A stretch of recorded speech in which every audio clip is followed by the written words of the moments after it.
and Clank series. You know, the classic PlayStation duo. Yep. So The guy with the ball sack on his chin. that's not Ratchet, but he's in yeah, the yeah, case. yeah. That Yeah. guy was in the game.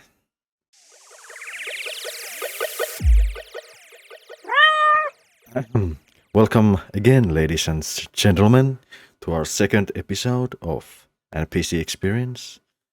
I'm here with your boy, Theo, and of course myself, Väinö, or Rainy.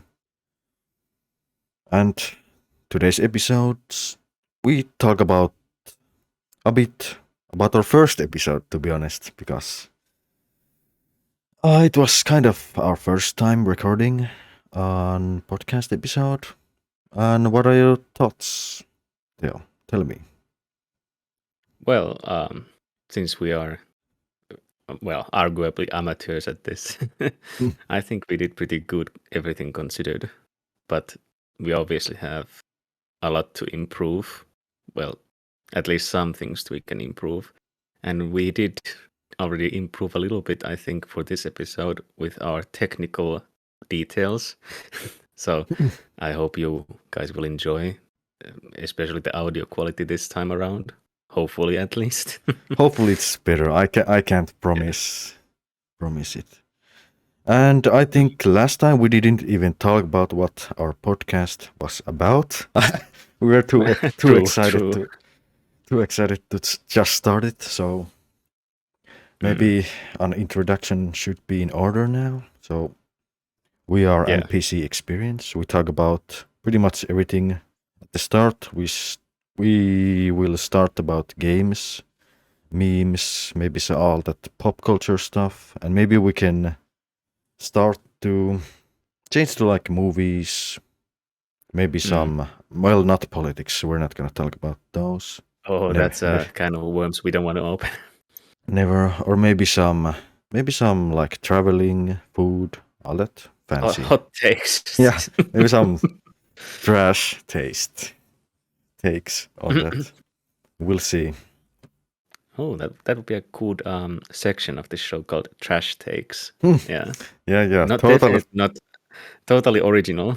Of course. And I think, but yeah, that's about it. We talk about all kinds of stuff. Mainly games. Yeah, at least at the start. And today's episode's theme was games, of course. And, and we were hoping to start with our childhood. That's always interesting to hear what people or how people started gaming. So tell me origin story. Tell me your origin story, Theo. What was your first game? Well, to be honest, I'm not sure if I remember 100% my first game, because if it was before what I'm going to say soon, then I was too young to remember it now.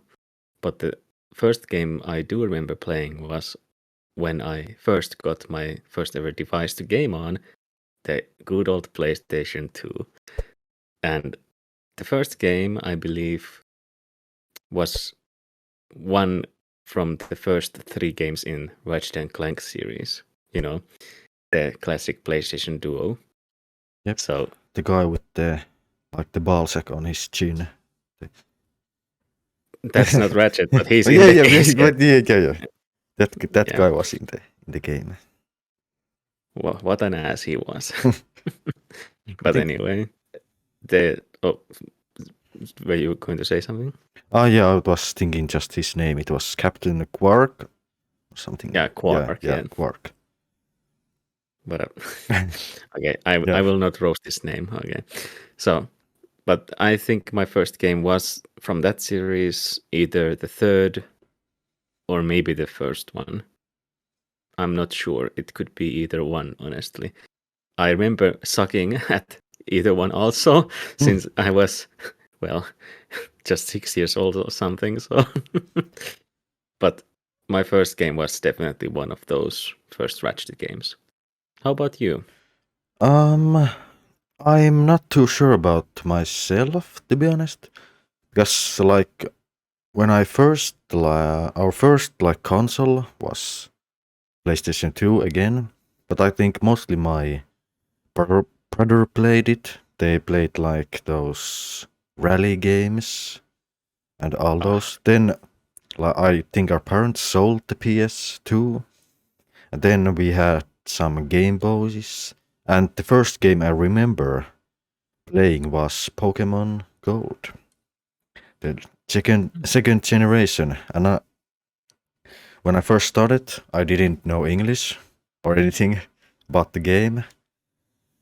So basically, I had mm, to have my brother play some bits on it. But when I started, I just was complete noob. Like when I played, I just wanted like one Pokemon. I didn't really want to catch anything, and I just wanted all the big attack moves that didn't really make I kind of sense, because nowadays when you look at like the details on like competitive Pokemon, there are like certain moves and types. They're like physical. They're like what magical. I mean special, not magical. And all these Pokemons have these different specializations. But I didn't know anything about those Pokemon games, so I just picked Totodile and spammed water gun on all all enemies basically until I hit a wall and the leveled up. Sigma playstyle. Yeah, it was interesting. And I yeah, tell me. Yeah, I was just thinking like I didn't even know about Pokemon as a video game until like maybe I was 10 or 11 years old, because I only knew Pokemon from the anime. I never knew that there was actual games about it. Yeah, I used to. I think it was all airing on like Saturdays. I never got, because I was a Yeah. stupid kid. I didn't know how time worked, so almost always missed the episodes. I always liked watching the old like Finnish dubs of Pokemon. I don't know if they do them anymore. Maybe, no idea. I'm not sure. I think they could do it since it's, well, one of the most popular series ever. So, but yeah, I'm not sure at all what they do currently in terms of Finnish child's television. So Yeah, they used to have some epic dubs. I don't know if it's like just some licensing stuff or what it's about now that we don't get the same kind of stuff, or maybe there's some yeah, different regulations nowadays. Maybe. well, things have changed. So definitely the content isn't as good as it was before. That's for sure. Yeah, true.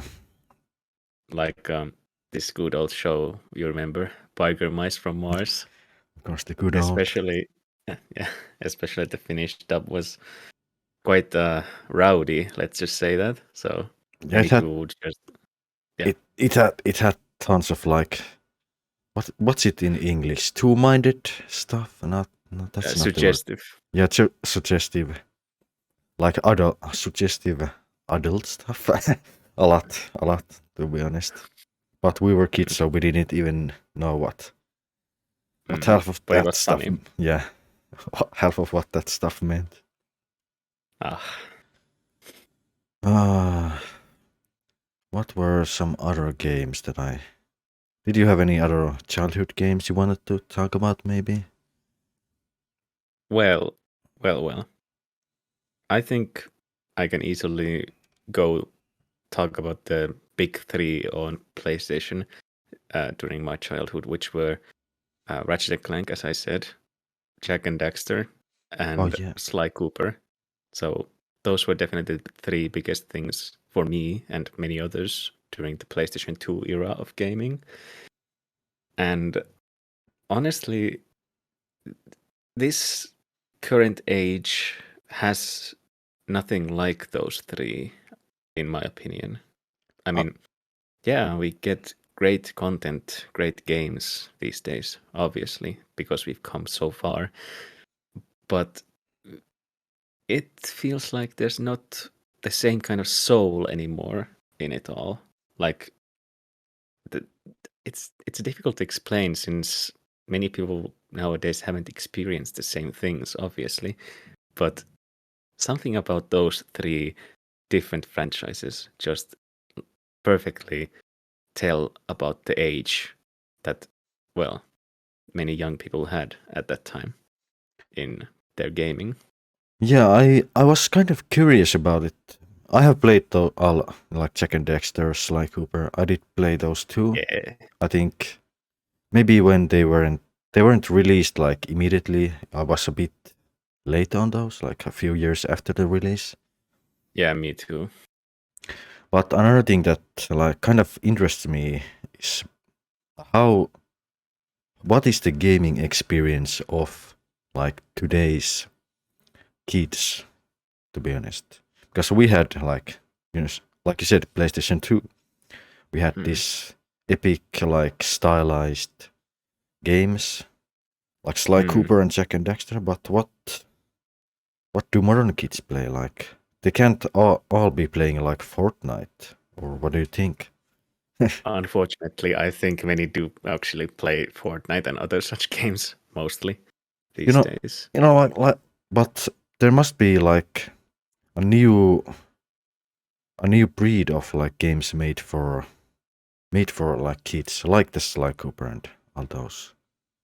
Well, like to why some haven't we heard about any of those? Let me phrase it like this. I'm not sure if I can answer that. It's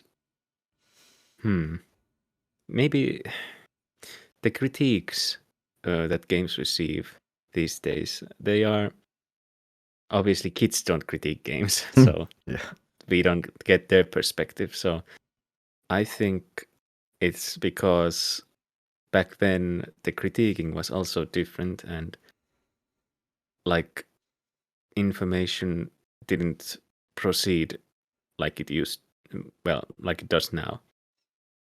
But this is not exactly about your question, but also back when we were kids, we didn't really have that many online games. So yeah, that's true. I think the online experience is one of the reasons why experiences like we had aren't, or games like we had aren't as prominent these days.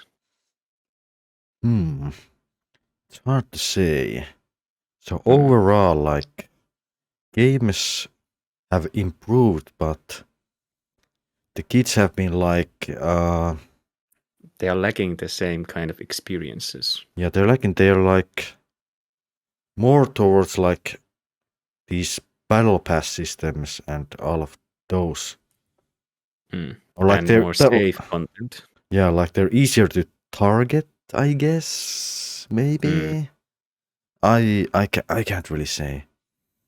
One example that comes to mind, like if we speak of games these days that are similar to what we had, like Jack and Dexter, it was a colorful, fun game. One game that comes to mind from that, a colorful and fun game for kids, is I don't know if you heard about it, and I don't know how old it is these days, but have you heard of Yooka-Laylee, that kind of game? No, I haven't. I think tell me like the basic. From what I understand and remember, because I haven't paid any attention to it in maybe multiple years now, so it's like a platforming game for kids, obviously. It's very colorful, very fun, I suppose. But what I understand, it wasn't popular. And I'm not sure where I'm going with this argument here, but it feels like the game was like really safe. It didn't have any, like, it didn't do anything different. It tried to be very safe, Yeah, like kid friendly. Yeah, that's. I think that's how you get sales, I guess, but I don't know. It's like pandering, like patronizingly so safe that it kind of looks boring, like even to a modern kid who may be they little or a bit older than 6 or something, they might think, oh, this is for babies. I'm not a baby. Yeah, well, I don't maybe. want to try this. Yeah. Maybe. But I think, what about like, we are not the oldest, but I think like some of the childhood games we played, like there are some like mothers who played them too. Do you think Mm. they should or maybe should not like make their maybe not make their kids play them, but like introduce their kids to the same games that they played in their childhood or our? I think in general it would be a good thing. You know, I'm not saying it's bad that they don't do that, because there are, well, good experience to be had in today's day and age. But it could be nostalgia talking, and, well, everything new is bad mentality. Back in my day, we played. Yeah. We didn't have any internet. We just got the game and put it in, and we started and finished it in one setting. Yeah. But if possible, I think it would be a good experience for the kids. I mean, they have access to the new ones. Yeah, sure, go for it. But if you can show them the past, it's gonna give them more broader experiences. A larger worldview, in a sense. I think they would understand how it all kind of started. It wasn't all these fancy graphics, all these fancy. They could be fun without this overproduced graphical design. Yeah, I mean some games are just timeless. Yeah, timeless, I have to say.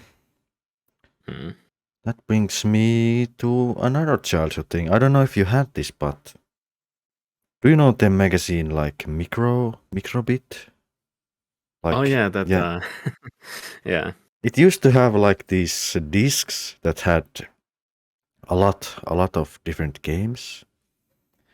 I don't know, like a demo disc or something. Kinda. It did have a few demos, but it had like this. I think it's like RPG Maker, like this top-down. Not exactly JRPGs, but similar turn-based games and all that. We used to. I think nowadays we don't have any of those either, because we have these PlayStation Plus, Xbox Game Pass. Those kind of serve similar, like they offer a lot of games for a small price. But in these like Microbit discs, I think it was discs, had a lot of my childhood games too. I kind of miss those, maybe, because we used to have like a collection of all the best games. And maybe nowadays you like kids don't collect games either, like we did, maybe. Or did you collect? At least I did. But some kind of collection. Do you mean like collecting in having the games for yourself? Yeah. Like physically. Yeah, physically discs, all the cover stuff. Yeah. I mean, that was pretty much the only way you could get games also when we were young. I mean, after PlayStation 2 and the original Xbox, games became, well, possible to purchase digitally only also. So technically, when we were also young, it was the time when you could start not having physical games also, if you really wanted to not have them. True. I did have a point in my previous argument, but I kind of forgot it, to be honest. Oh, pardon me. But I don't know. I remembered one thing about when you talked about the magazine with the disc in it. Cereal boxes. Oh yeah, those did have games. Yeah. And I think even some toys for kids also sometimes had some, at least if not games, then media put into them. And you can maybe guess what example I will use next. Bionicle, maybe. Yes, exactly. Because Yeah. when I got some cereal boxes, it had this. It was pretty trash game, but it was like this Bionicle platformer game. What? A trash Bionicle game? What are you talking about? Yeah, it really had nothing. All you could do like is walk forward and jump on these platforms. And Okay, maybe they outsourced it to someone yeah, who didn't know what they were doing. it was like it didn't have anything to do basically, but just go forward. Okay, but yeah, I overall, speaking of discs in product to purchase, I miss that. It was a fun thing to do when it was, a thing. Like, I never got it personally, but the idea of putting CDs for like kids to watch videos of the story of some series in toys or games or something, it's a nice thing. It's a nice bonus, and it was fun. The main point is it was fun. So now that everything is more digital and corporate, we only do the bare minimum and get the maximum profits. Fun is slowly being, if not transformed, then lost over time compared to the past, how things were done differently also. Yeah, it's true, but I'll be honest, it's kind of a waste to put like a disc and toys on those cereal boxes. That's true. You basically throw them to the trash after they stop working or you don't like it. So that is unfortunately true. Yes, that's the downside of it. So it's a double-edged sword. So yeah. Yeah, it's the modern times are like very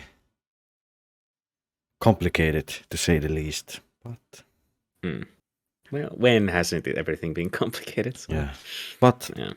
In all honesty, I would maybe like to be a kid now to see how I would game now compared to like when I was a kid like 15 years ago. It would be an interesting experience.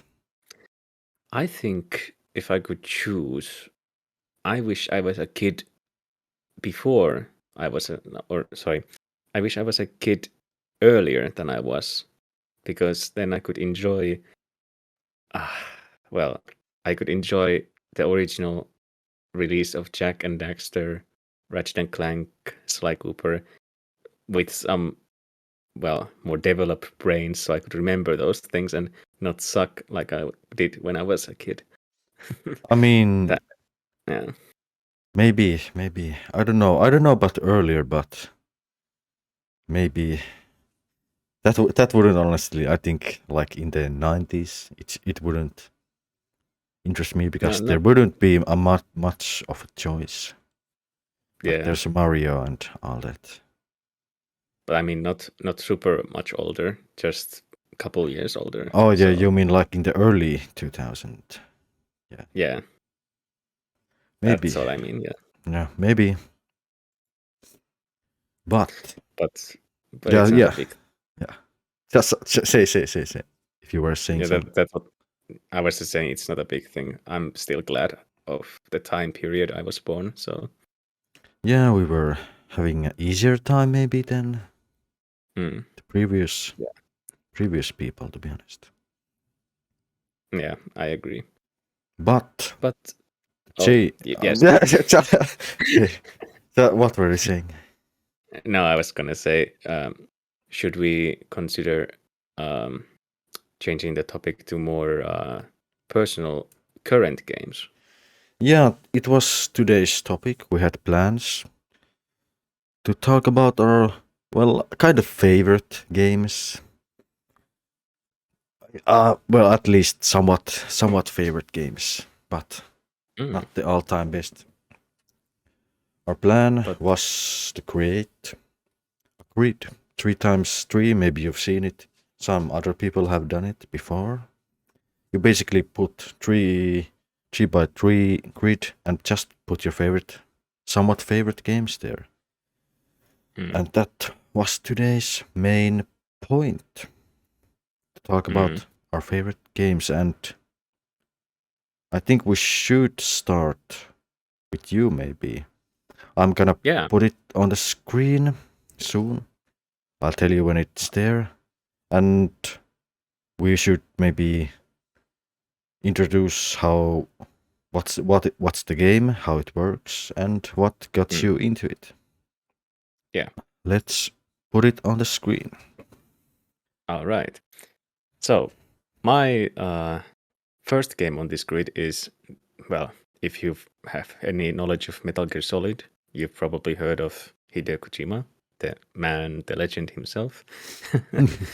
And yeah, so perhaps if you know Hideo, you have also heard of his relatively new game series after Metal Gear called Death Stranding, which, well, if you know, it's basically just a postman simulator.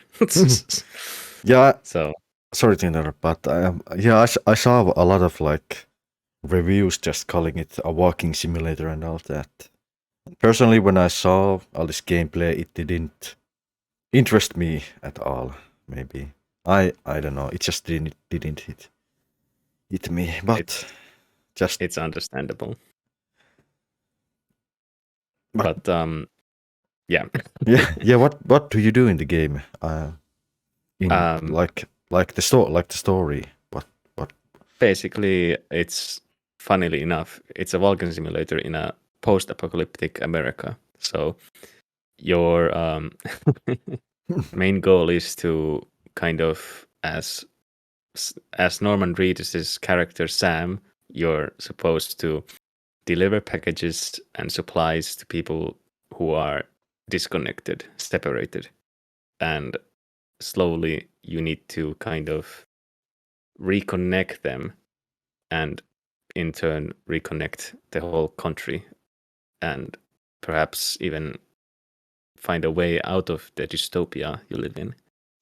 So the story is in typical Kojima fashion, quite extravagant, crazy, but definitely, if you get into it, very intriguing. Gameplay, well, not so much. Walk. Depends. I found it really enjoyable. The world is beautiful, and the way it's been like designed a bit to be like you're actually traveling. Like if you walk 10 kilometers, it's exhausting. It's like you'll get tired. And it's funny, the game makes you tired. You have to, for example, if you take a package that you deliver in your arms, you have to hold the on a controller, there's the trigger buttons. You need to hold the trigger buttons to keep the package you're holding in your hands. So if you do it all the way, it will feel like you're actually working out. Well, I don't know how I feel about that, but it's a choice if you want to. There's different ways to play the game, of course, but I find how the systems work in it quite, well, special. I recommend people to try it at the very least and give it a chance. I think it's pretty cheap on sale. Maybe I'm wrong. Yes. Yeah. It can be. I haven't checked because I own it, so why would I check the store page? But yeah, it's if you get it on a good price on sale, please do. It's a worth try. It's a worthwhile game to try. Yeah. Or maybe like give it a second chance, because a lot of guys just like myself skipped it because of the walking simulator stuff. It's the best walking simulator out there. It's better than real life. Yeah. Well, but yeah, I've talked about Death Stranding enough. It doesn't get enough attention, so it got a bit of extra attention from me this time around. So My second game is Stray, which came out last year during the summer. And if you love cats, you'll love this game because you'll be playing as one. And oh man, the story. You like it's a cat. What can you expect? But it's more than just you play as a funny cat. The story is actually quite beautiful, especially the end, which I don't want to spoil, but the feels. So if you want a fun indie type experience, it's definitely worthwhile to try also. Yeah, let's take it back a bit. What do you exactly do in the game, like itself? Like, do you just walk around, explore? Well, as the name implies, you are a stray cat, and you have to find your way back to your. Well, in the beginning there is a group of cats, and the cat you play as gets separated. So the goal is to find a way back to your group. I see. And yeah, basically, the short version is you fall down into this city, separated from the rest of the world, that has, instead of humans, robots living in it.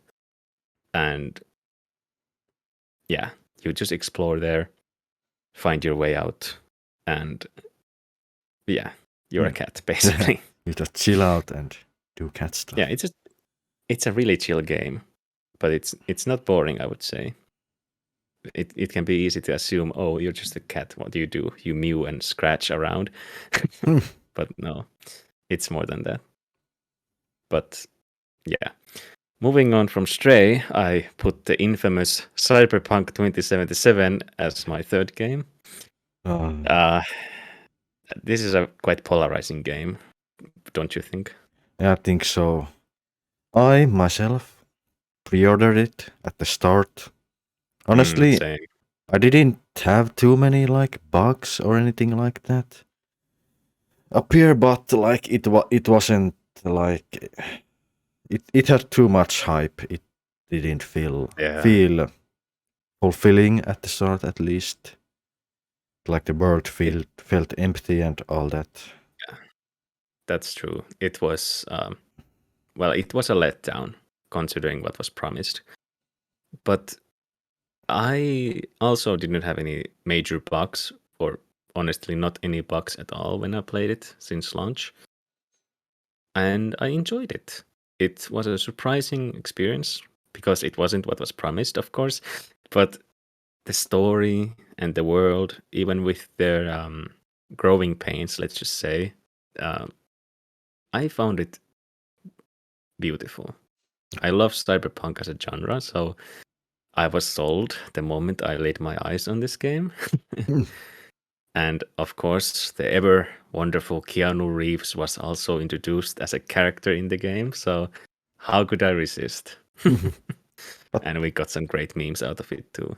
But yeah, tell me maybe a bit, or I know about it maybe, but maybe someone else doesn't know. Maybe tell about the story, like the start and how you play. Yes, I was going to get into that. So basically, you play as this street kid, street kid is one option you can choose as your backstory, but let's just say you play as this street kid called V, and you can make them male, female, whatever you want, and play however you want through the story. And the story starts with you getting to the major leagues in the crime underbelly of the city, and you find a gig that will make you rich for, basically the rest of your life if you pull it off. But the catch is, things don't go well. You end up with the digital ghost of an old terrorist called Johnny Silverhand in your brain, and basically you uncover a lot more than you could chew in the world of cyberpunk. Yep. So, yeah, the story is insane and complicated, and has lots of twists and turns. It's basically the best cyberpunk story ever. Yeah, and the open world had some nice quests and things to do, at least nowadays. Yes, that's true. Yeah, and honestly, I'm proud of the game, even though it honestly was a letdown in its launch. It has come a long way since then through the updates the CD Projekt Red team has put into it. But it's still not what it could have been, which pains me immensely. Yeah, and It could have been so much more. talking about the updates, I think the biggest thing the game had was the anime, like the Cyberpunk Yes. Edge Runners. That I think That that brought like millions of people back maybe to the game, because I think the anime was more interesting, or got me back back into the game. I played it again after the anime, and it was better, to be honest. Yeah, At least and like I had that better feeling, because in the anime the world building was better than it kind of like brought the game alive. I paid more attention to the details and all that. And one thing that actually I realized I didn't talk about even in the earlier games I talked about, music. The soundtrack of Cyberpunk 2077 is just great. And funny thing is, the anime used songs from the game. So it had a lot of bangers. Yeah. And there was the one song that I think got everyone depressed, was the I Really Wanna Stay at Your House. It's very good. It had a nice beat, nice vocals and all that. When I first heard it in game, I was like, damn, this is great. I enjoy this. After watching the anime and playing the game and hearing it on the in-game radio, it hits different after you watch. And watch the anime. Yeah, if someone hasn't watched it, watch it. Yeah, I think it's on Netflix. Yeah. Yeah, and Netflix. Well, no, I don't know if it's on any other platform. I think it's a Netflix original, so it's only on Netflix. Some pirate sites maybe too. If you're we don't sail the seven seas. At least officially. But yeah. Oh, still about music. Stray, great soundtrack on that as well. And Death Stranding, in typical Hideo Kojima fashion, also has amazing licensed music and original music for the game also. Well, now that we're back on track, I think, my fourth game was Mirror's Edge. A surprising choice, since I think it's a bit forgotten these days and an underrated classic. Yeah, I haven't heard much about it. And it had the sequel, and it didn't, I think, hit much. Yeah, Mirror's Edge Catalyst came out in 2016 or something. So I understand it didn't really also get much attention. And honestly, it wasn't, at least regarding the story, as good as the first one, which in the first game you play just like in the second one, but you play as this character called Faith, who is basically another postman, just like in Death Stranding, but instead of walking around, you parkour through rooftops of a mega city, and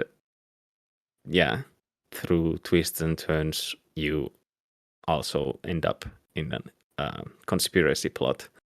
So, you parkour throughout a various set of levels, and that's basically the whole game. The story is kind of secondary, but the parkour is the main thing, definitely. And it's simple, not super long, but a very pleasant experience.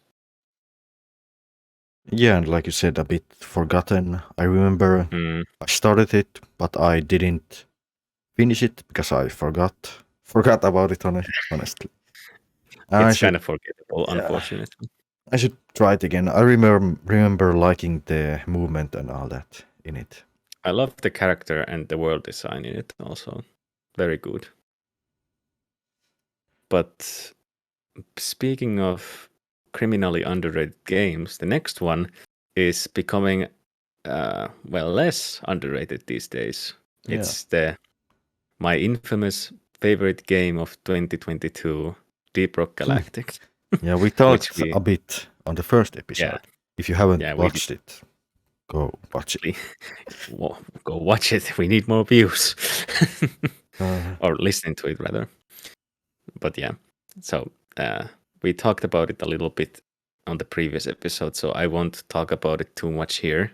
But like I said, basically you are a dwarf in space working as a miner for a company that doesn't care about the employees as much as they should. Yeah. Just like modern corporates, sadly. Yeah. But incredibly fun, solo or with a group of friends or even random, since the community in the game, since it's an online game, the community is great also. So you can't go wrong with it, no matter how you play. And yeah, it's definitely currently getting a lot of attention. And actually, the game is soon celebrating its 5th anniversary. And I will most definitely purchase the new cosmetics DLC because I want to support these guys. They deserve every penny. They have done such a great work. Yeah, good game, very enjoyable. Talking about the anniversary, it's gonna be on sale. It's going to be cheaper than normal. So go and get it if you can. Of course. Yeah, and if you are feeling extremely generous, wait for the sale to end and purchase the game then. I checked the Steam reviews and people were literally saying, I waited for the sale to end to purchase this game. Well, I thought that's a funny thing. It's certainly a different mindset nowadays, I guess. Yes, which it shocked me when I read those reviews. I was kind of proud and shocked. So good for Deep Rock. Very good. Very good job that you've done so far. But enough about space dwarfs. Let's go to space aliens. My next game is Prey from Arcane Studios. The Prey series has a history, but I'm not exactly best versed in it, so I will not go touching about that topic. But this Prey that I'm referring to is published by Bethesda and is an immersive sim, which means lots of info screens, lots of inventory management if you choose to do so, interactive systems in the open world, not open world, but the levels of the game. And yeah, basically it's like the original Deus Ex in its presentation a bit when it comes to gameplay. Let's see, what's the story then? The story is that you are the brother or sister of you can be either the brother or a sister of the leading branch of a company that specializes in implants, neural implants that basically can give you years of experience in some talent, like playing the piano or being a successful sports person. And the thing is, this technology was discovered using aliens, and the aliens in the game actually. I'm starting to think I'm explaining it wrong, but basically, you just I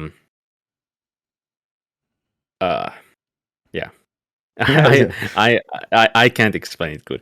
The story is complicated, so basically you're on a space station orbiting the moon, and the aliens you used to develop these amazing implants have caused lots of problems.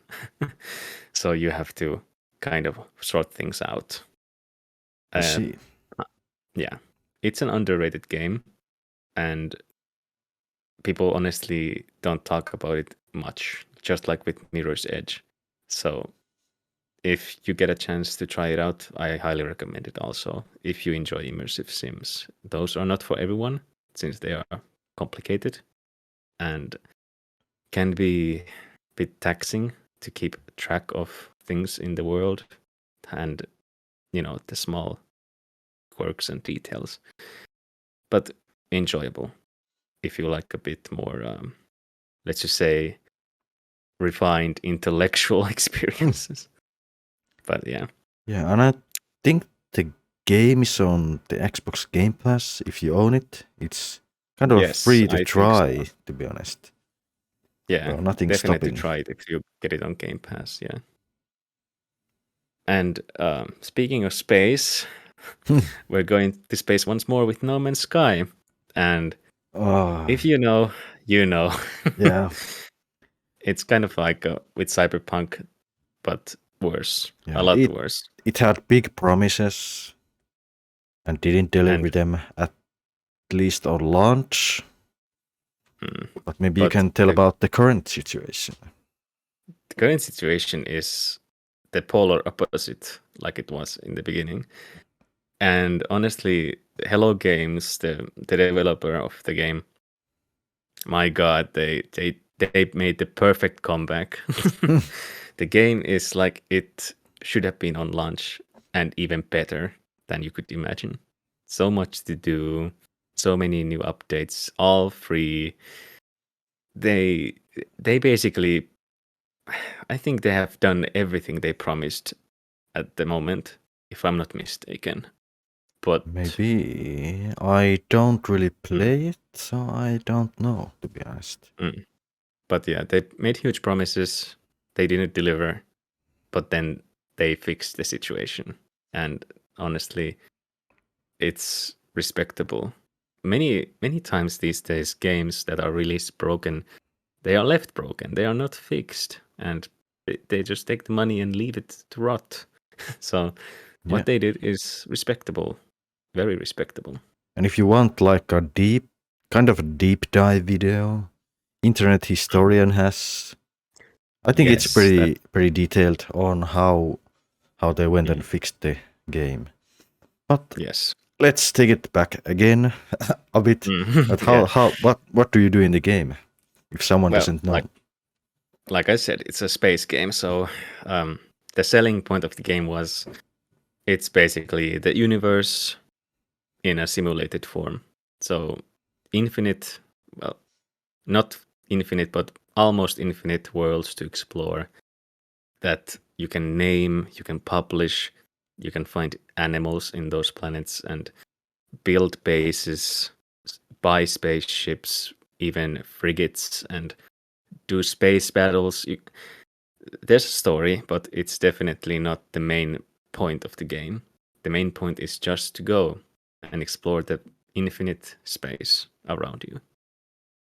Yeah, so And kind of survival exploring game. yes, it has survival mechanics also, yes. If you choose to make the game more demanding, but you can just go and not worry about it if you choose. So yeah, I'm proud of this game. That's all I can really say. When I think of No Man's Sky, I think that's how it should be done. But yeah. Now we are not going to space. We are going to Sunset Overdrive. Funnily enough, this is made by the guys who made Ratchet and Clank, which is a PlayStation franchise. So wait, why is this not on PlayStation? Well, it was when the Xbox One released. It was one of those exclusive games on that system, and I think maybe 4 years ago it was ported to PC, and yeah, it's it's a typical Insomniac Games production. Very fun, crazy weapons, more funny story than usually they do. So lots of interesting humor, maybe in bad taste sometimes, kind of cringy. And I have not much to say about this game. The gameplay is very simple. you basically just try to keep the momentum of action going, and you are more powerful the better you do it. And you explore. Oh yeah, the story is also nothing major to really speak of. Basically, you just you go into this open world city that has monsters running around it and try to fix the situation. The story is not too important if you want to play the game. The main thing is the style, the visual, the game mechanics that are simple but easy to master. I see. And yeah, nothing. I honestly, I don't have much to say about this. I just wanted to bring it out. It honestly kind of felt like it was like the odd one out on this. Yeah. On this creative. Kind of some. Yeah, it's definitely the weakest game in my out of my picks, but I think it deserves a little bit of love. It was the odd one out of Insomniac Games Productions even to this day, but I think they delivered something special. And what can I say? It's the art style is majestic. That's definitely a big plus. But yeah, I wouldn't recommend it. Besides a good sale, so it's a fun thing, but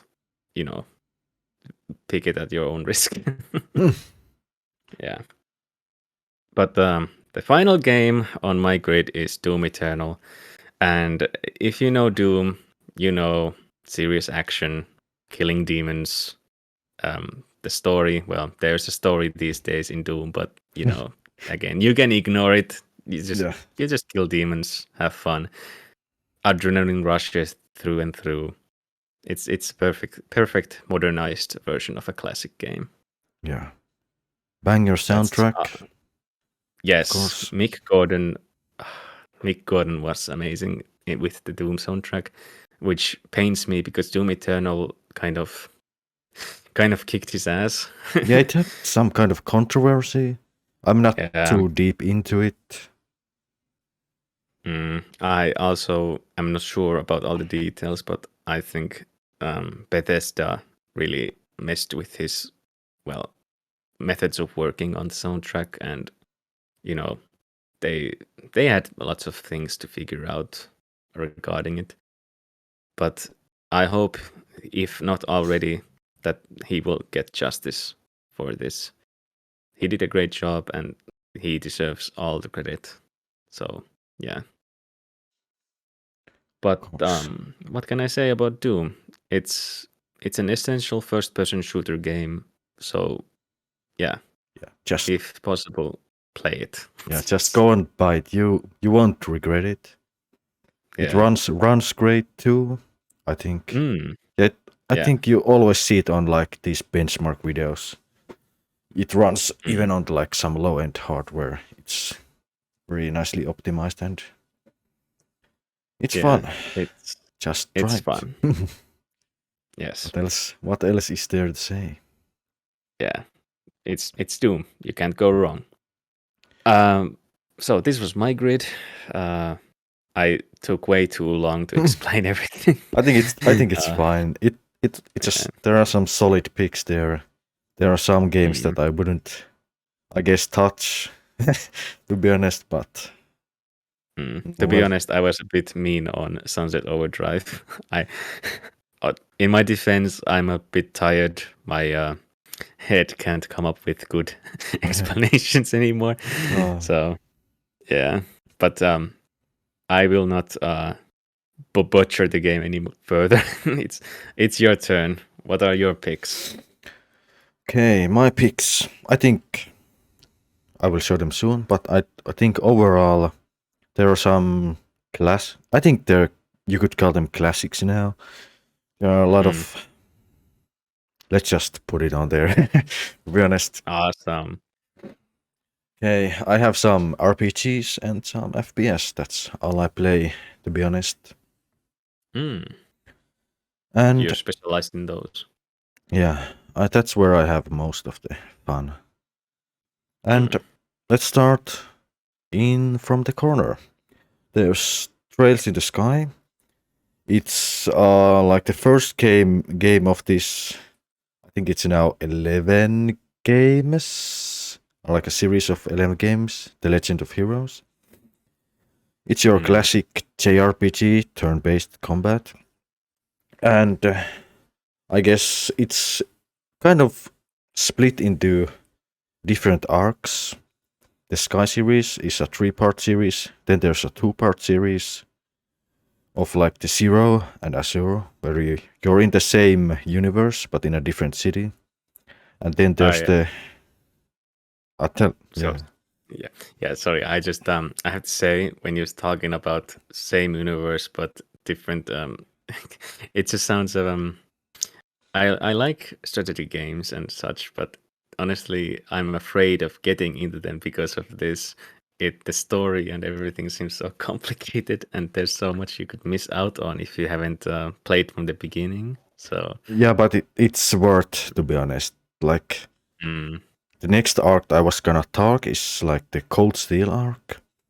It's kind of like I think it's like 50% of the overall series. I think they wanted to make like, I think maybe more than 20 games in this, like the same continuous story, kind of. But like Cold Steel is like the final arc, I guess, of the story.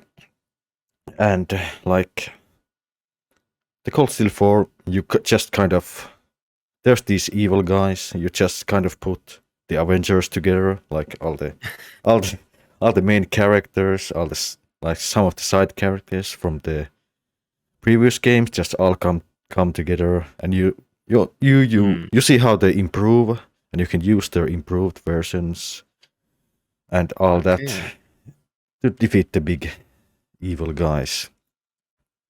So you can build your own team from these classic characters. Yeah, there are not like kind of freely, but there are some limitations. But okay. it's like the best story game. Like it's all I've ever wanted from like JRPG series. To be honest, a lot of interesting characters. So you would say it's your favorite video game story, basically? Yeah, I think it's my favorite game of all time. I like the series. Maybe I'd say I can say confidently. I played through all of them, 100%, all achievements on them. I think I have. Yeah, it was That's like impressive. That's like, and every game is like 50 to like, it could be up to 100 hours, so they are pretty long. But you're getting your money's worth when you purchase these games. Yeah, and what I like about them is like, aside from the main characters, like there are like these NPCs like us, like the true NPC experience is in this game, because all these like let's say Trails in the Sky, the first chapter, there it's like set in these different chapters, like 1 to 6, I think it is. And you're basically in like one town area. You do quests and all that for the different side quests. I mean side characters, NPCs. And you can see like after every kind of a main event, the side characters' story also goes forward. And in the future games, you can also see them.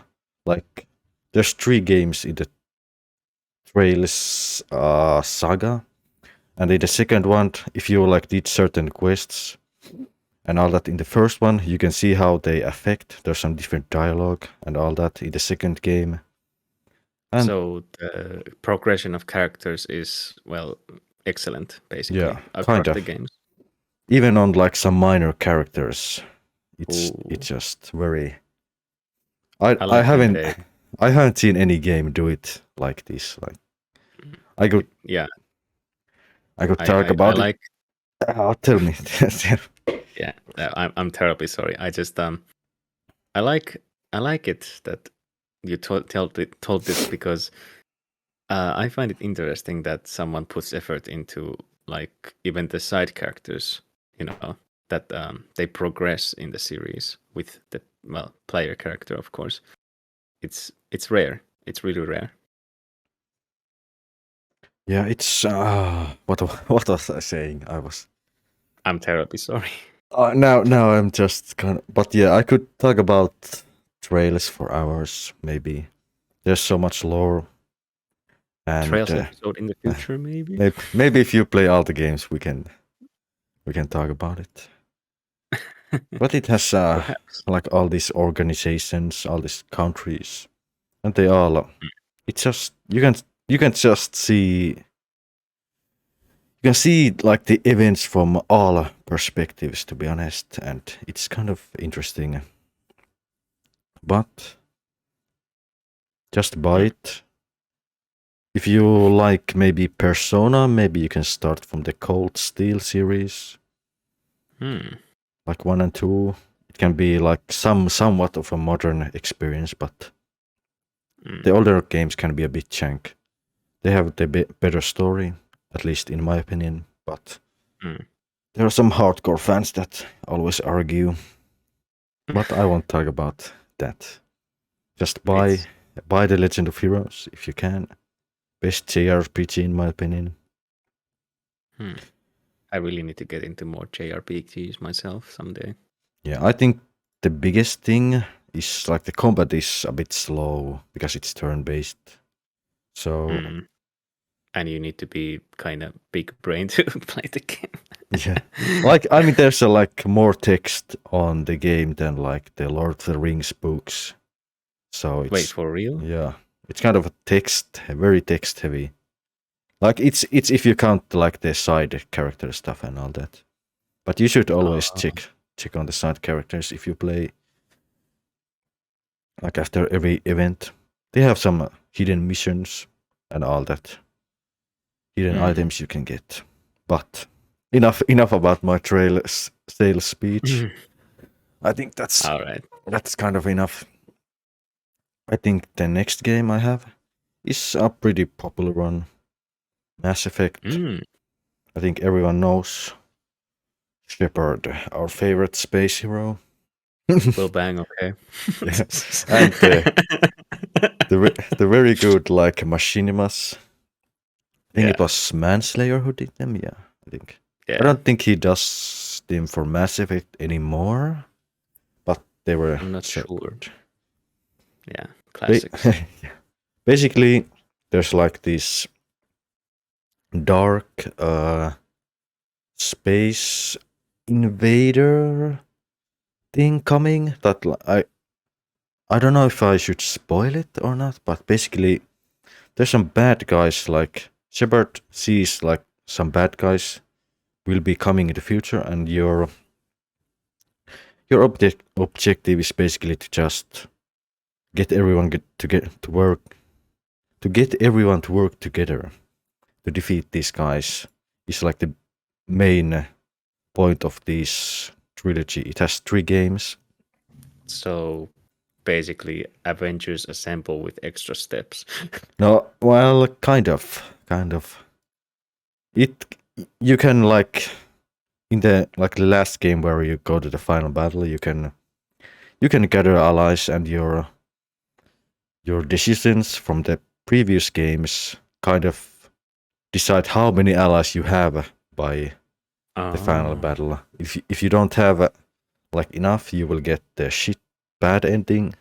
If you have enough, you can get a good ending. So your progress in the previous games is technically, if you have them, important for the final game in the series. Yeah, and you do miss out on like some character interactions. I think Mass Effect has excellent companions. It has so many of them, and you can also lose them, and they will not appear in the future games. Like there are some decisions you can affect, but if you haven't played Mass Effect, you should buy the Legendary Edition. It's good. It's like if you like space, aliens, different races, good character, banter, good companions, good, excellent story. The gameplay on the first one is a bit jank. It's basically a third-person shooter with some small abilities. But what can I say? I don't want to spoil it if someone hasn't played it. It has excellent writing. Back when BioWare was good. Yeah. It's a shame what happened to BioWare. Yeah, I honestly don't know what they're doing at the moment. Yeah. But speaking of purchasing this game, so if people know EA and their infamous Origin service, yeah, I would have picked this game up a long time ago, or this series up a long time ago. But the problem is EA. Yeah, they should. We talked about this in the first episode too, but yeah, their launcher is garbage. Yeah, it kind of brings Sadly. down the experience a bit. But yeah, I guess someday I will get the courage to finally install Origin Launcher once more.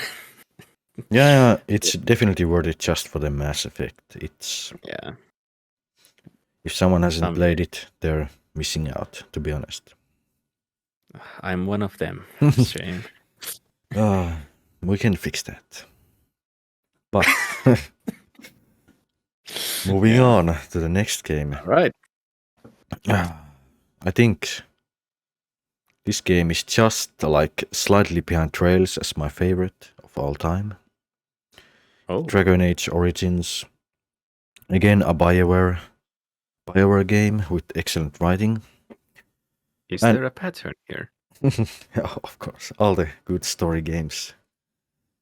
I have to play them. But basically, there's like this big, it's not like a demon invasion, but kind of there's like these underground orcs kind of that always invade sometimes. Like in this game, it's like the 5th time they invade, and basically you are just this recruit guy. You can choose your origin. Like in the human noble, you basically start in a castle. Then one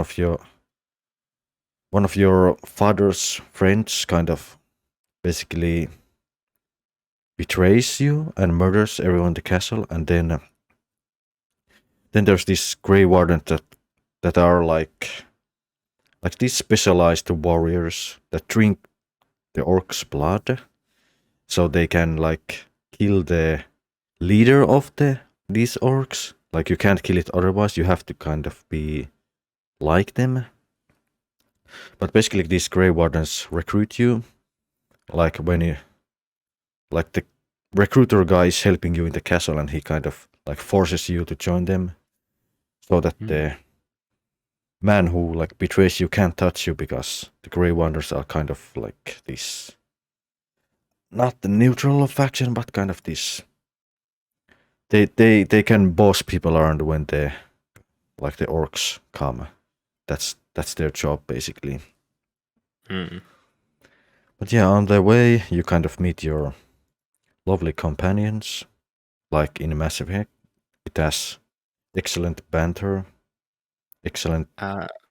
One question here: do you think Dragon Age or Mass Effect, which one has the better companions? If I had to choose one game, I would pick Dragon Age Origins, because Morrigan, lovely voice actor, best banter with the companions. I have to say, you should just play it if you haven't. You love her, because it's. There's too much to explain. Oh, I can't. I can't explain it.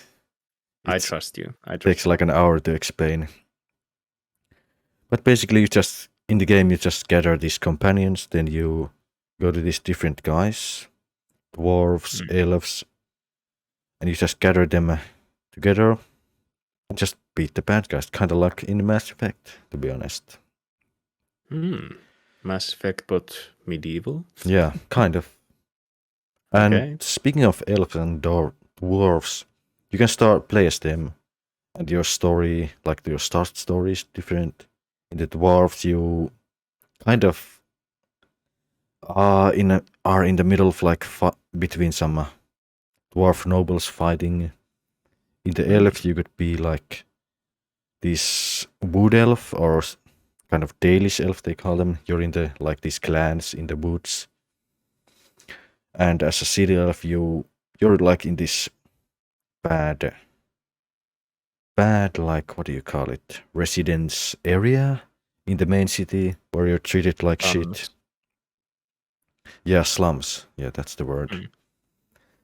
And basically, who you pick will affect how people treat you. Like, people are racist against elves. They like think dwarves don't care about them, and humans are just the assholes to everyone else, to be honest, in this game. So the lore is on point. Yeah, kind of. But you can just, if you play as an elf, you can just earn their respect. Kind of. But overall, I recommend. Like, I picked too many like of these RPG games. Maybe I could talk about them for hours. But let's move on. Yeah, but it's all right. These are important for you, so yeah, it's understandable. I want people to play them. They are very good, very good games. I see. But the next game is Modern Warfare 2. This is kind of a different genre, not RPG, but I mainly chose this. It had, like, when I was younger, it kind of had an interesting story, to be honest. Well, not really interesting, but it had an impact. The characters were good, but the main selling point was the multiplayer. The Xbox lobbies were crazy back in the day. Yeah, this is where like this 360 no scope MLG stuff started. Like all the stuff you could hear about your mom, you could hear in the multiplayer lobbies, and all the racism, and you could meet some good guys too. It was honestly just fun FPS game of the. Could it be called the golden age of online multiplayer? Honestly, it could maybe. Like nowadays, you can't have the same experience in any game. Current day kids wouldn't last a minute in the Xbox lobbies. It's a bad saying, but it's true, kind of. Yeah, unfortunate but true. But I don't know what I can say. It had like these guns, customization on them, then these level ups, titles, and these epic montages that as a kid was cool. One of the best pew pew shooty tooty games. Yeah, you could just turn your brain off, just go into a lobby and have some fun with trolling or just tryharding, whatever you prefer. Get a sick 360 no scope and make it into a montage. Good times. Indeed. The next game is what I don't recommend you start, because you'll waste your life on it.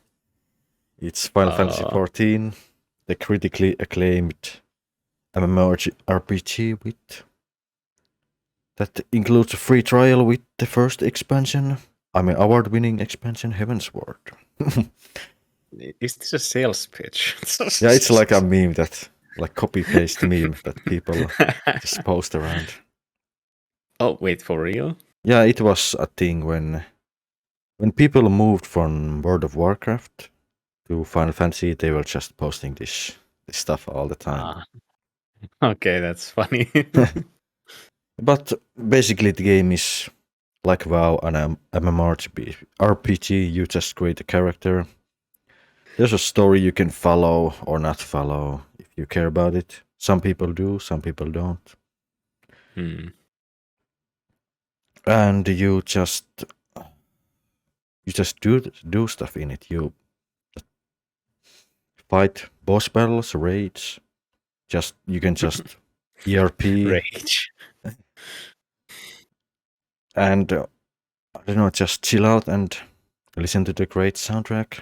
It has a lot of good like these boss fight themes. They're so good in most expansions. Like the Soken guy is just amazing. I think it's composer or what do you call it? Well, yeah, composing. Yeah.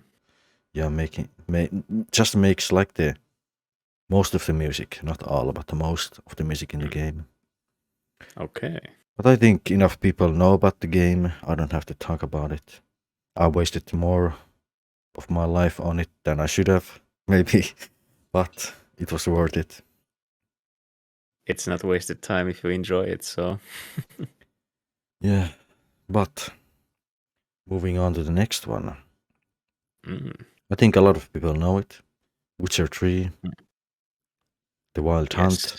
Like, I think it's... Yeah. The critically acclaimed pre-cyberpunk era game. Yeah, I think this is the most famous from CD Projekt Red. It's kind of an RPG where you play as Geralt, basically a monster hunter slayer, and you're Sometimes Slayer. Yeah. And if you know, you know. he slays all kinds of stuff in the bedroom or in the deep forests. Depends on his or your choices, to be honest. But basically, you plays this monster hunter guy that is looking for his adopted daughter, and his daughter is kind of being chased around by these heavy metal dudes. Like they just appear out of nowhere and just try to find this. His daughter that can travel through like what do you call it? Like between different worlds. Realities. Yeah, kind of different realities or dimensions, do you mean? Kind of worlds, I think it is maybe. Oh, okay. Yeah, but they're kind of like wanting her powers because their world is She's overpowered. Yeah. But the guys who chase him, their world is kind of going to ruin, so they need her powers, kind of. But basically, in the game, you just try to find her, and for the side quest, you just earn some gold by hunting big ass monsters. You learn about their weakness and all that stuff. I mean, it just I don't know how could I explain a game this large. You should just try it. It has good soundtrack, graphics. The combat can be boring to some, but I think it's pretty good. One of the best story and gameplay experiences available these days. No. Yeah, I would say so. I mean, this is the third part. You can start from the third part. You don't have to play second or the first. The first is kind of a jank. No one really wants to play it. The second one is pretty good, but it has some jank to it too. It's kind of underrated, but it's fine. But if you start from the third, you kind of don't miss much, if I can be so bold. So it's beginner friendly for the Witcher series? Yeah. If you really want to, you can just watch the summaries. Yeah, I have started Witcher 3 after owning it for 5+ years. So I waited a long time to finally have the time to start it because I knew it was a good game and it was hyped up a lot for me. So I wanted to wait to give it a chance. And I did. And right now I am guilty of having a long break from last time I played it because of another game I started. So I definitely need to get back into this one. It was good, so I need to get back to it. And you should. You will lose a lot of hours in it. Mm. But definitely, if you like the books or watch the show is not the best, but if you like No, it, but you like the game more, I'd say. I already forgot the show. Yeah, it had weird decisions. I have no idea why they want to make their own stuff when they have the books Source and materials. yeah. They could just use them, just make them, and people would be happy. But I don't know why they don't want to do that. It's a reason Agreed. I'll never understand. But yeah, we're getting closer to the end. Next up is Halo 3. This is, I think everyone knows Halo series. You basically play as this big hunk of metal. You just blast through aliens and try to save humanity, to be honest. That sounds almost like the Transformers, to be honest. Yeah. Master Chief is like the most iconic FPS character. Yeah, I think so. I think he's the most iconic. I can't think anyone else. Maybe Doom Guy? Maybe, but I think he was more iconic on the newer ones. I think Master Chief has been iconic for a longer time, to be honest. Yeah, he has more personality because of his voice, for example, and his actions. Yeah. In the first few games, he didn't talk much, but I think they changed that. Yeah. But basically, it's an FPS. It has a good story. And the lore is great. You find tons of good videos on YouTube about the lore and how these aliens kind of, like how these humans struggle against this overpowered alien covenant. Like they have all these races together to just kill humanity, basically, because they don't like them. Yeah, typical story beats. Yeah, no one likes humans. Yeah, and you're basically the one guy who can stop it all about. The perfect, FPS power fantasy. Yeah, and the multiplayer was pretty good. Yes. It was the typical Xbox lobbies again.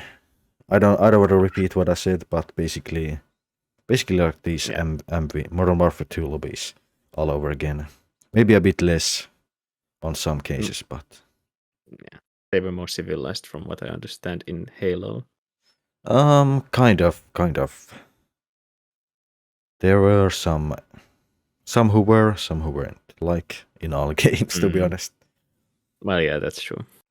And I think one like point I loved in this, you could play through the campaign on like 4 guys, and it was for real? I always played with my brothers. It was pretty good. You can always have fun on this game, like even if you just play the offline experience. But everyone knows Halo. I don't have to sell it. Just buy the Master Chief collection, and you can just get all of the Halos. It's a pretty good deal, to be honest. Nothing wrong with that. Yeah. And next one, Oblivion from Bethesda. I think a lot of good old. This is where, I think this is where the people think, or at least assume, that the microtransactions started with the stupid horse armor. The horse armor. That started all these stupid DLCs and microtransaction. I think maybe it's the case, but I'm not one to tell you. If it's the case, we will never forgive Todd Howard for this. Yeah. But overall, the story was you kind of start in this prison cell. You're in the middle of this assassination plot. Like these assassins are kind of working with this demon god kind of, who is trying to invade the mortal realm because he can't do it because there are some conditions. But basically, he's trying to get rid of anyone who could get in his way, and you just basically have to get in his way and beat him. But I think the story is, it's okay. It has the Sean Bean narrator, great, and the voice actor for the. I mean, you're the main character, but like the story's second main character is great. He's the best voice actor, I think, on the game. But I think most of the fun is in the open world, because all these funny interactions with the Oblivion NPCs, like the guards. Or the adoring fan. Yeah, the adoring fan. If you look up videos of those, they have this kind of how could I call the voice acting on it is it's kind of funny. It's kind of bad but funny. How do I? Bad in a good way.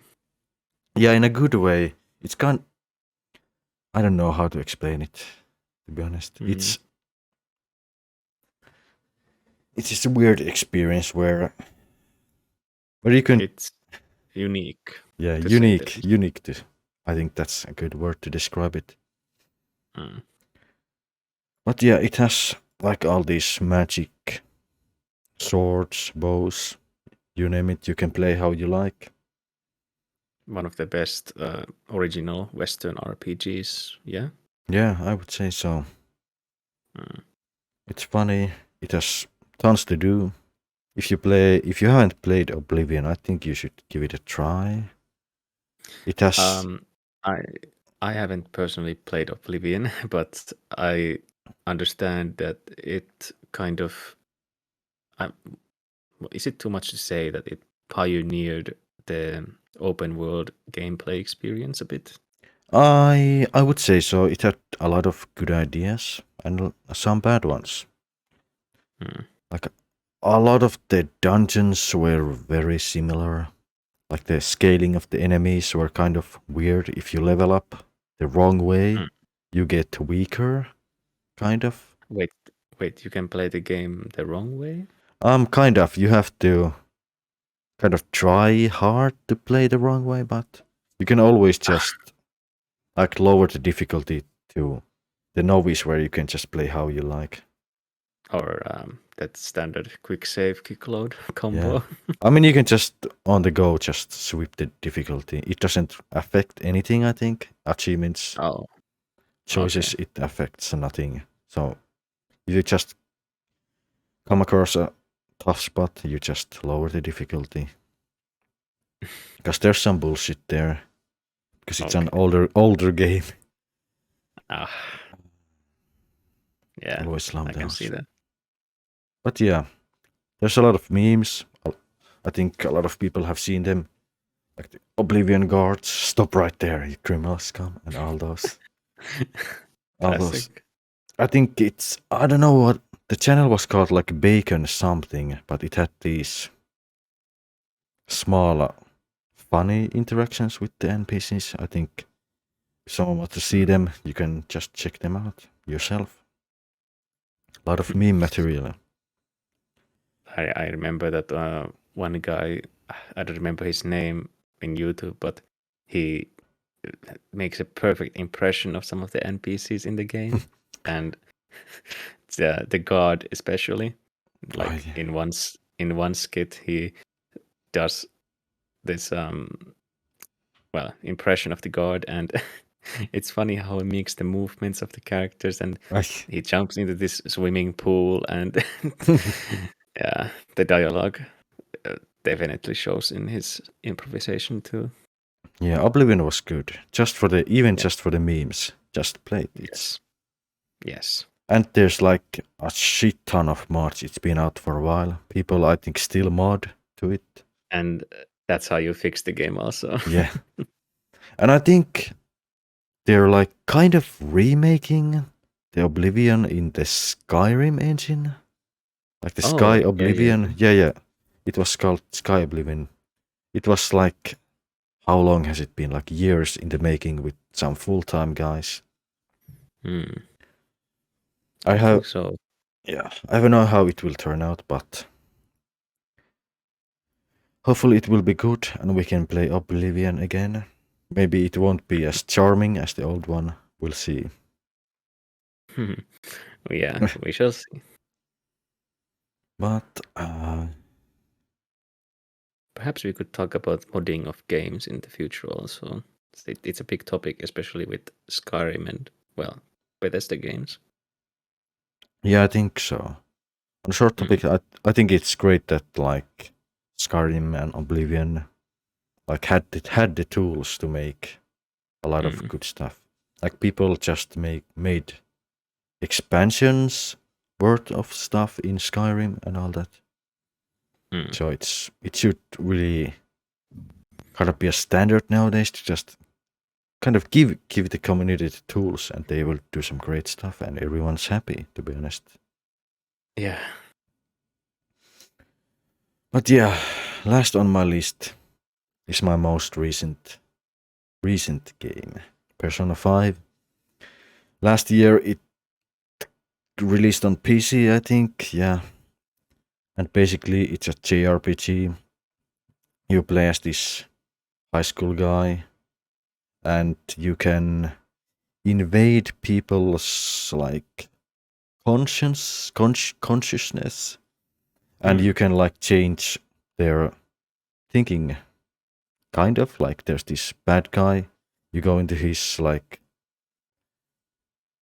different world, like his conscious world, you just beat him there and he'll change his ways. So you're trying to make the bad guys better people? Not maybe better people, but at least confess their sins and all that. Okay. That's basically how it works most of the game, I think. And you just, between that, you just live your fantasy high school life with your different companions. You just go and do activities in the city, in the school. You have your stupid exams. And what can I say? It's a JRPG. Turn-based combat. Kind of, it's okay. The system is fine, I think. It got a little bit boring to me at the end. But you can go through it. And the soundtrack, excellent. Style, excellent. Love the art style, menus, all that. If you like JRPGs, you probably have played it already. I don't need to say anything more, to be honest. I have to confess that I own Persona 5 on the PlayStation 4, but like many other great games, I have not finished it, and I regret waiting so long. I understand it's also, one of the better RPGs in the past 10 years. So, yeah, if you haven't played it, you're missing out on something great.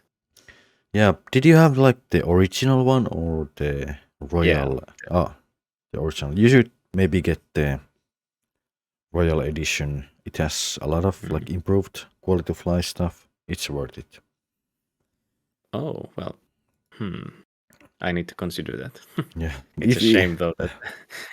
It's a shame that I got it, and now that I will get it a second time. I mean, I think a lot of people just got it the second time because they like it.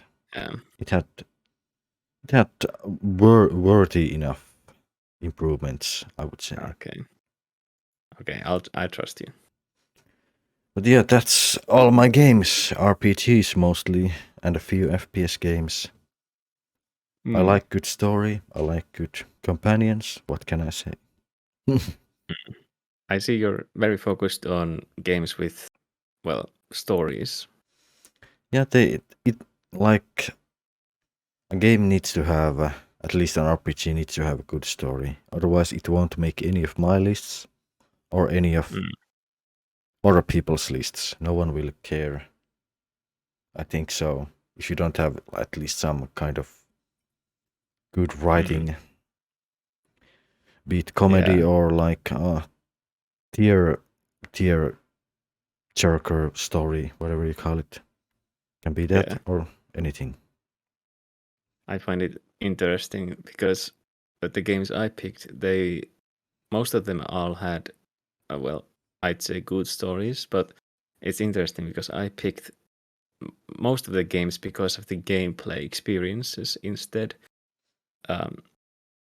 Yeah, I I can don't. forgive a less than interesting, well, not interesting. I mean, a less than perfect story for a good gameplay experience.